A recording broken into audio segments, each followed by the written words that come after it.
কে মানবে না মানবে আমি আল্লাহ তার সঙ্গে বুঝে নেব।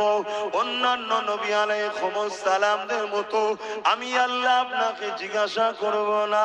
ময়দানে মাশরের সমস্ত নবীদেরকে আল্লাহ জিজ্ঞাসা করবে তোমার উম্মত কেন আমাকে মানে না।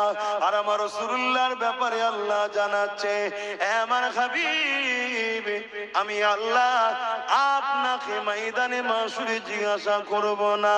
আপনি শুধু প্রচার করে দেন, এত কষ্ট নেবেন না।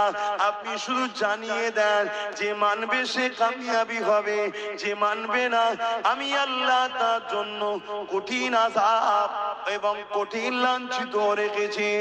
আমার হাবিব আপনি এত কষ্ট করবেন না।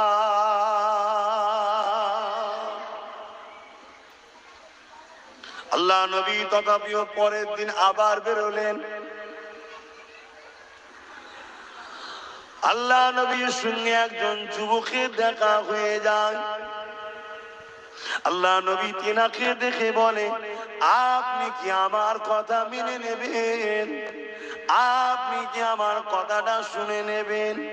ওই যুবক বলতে লেগেছে, কি কথা আপনি বলেন? ওই ব্যক্তি বলতে লেগেছে, কি কথা বলেন?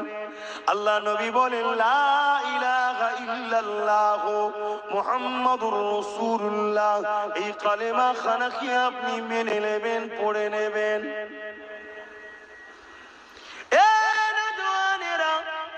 ওই সময় তিনি বলতে লেগেছেন, আমি অনেক দিন ধরে অপেক্ষায় ছিলাম কবে আপনি এই মেসেজটা প্রচার করবেন।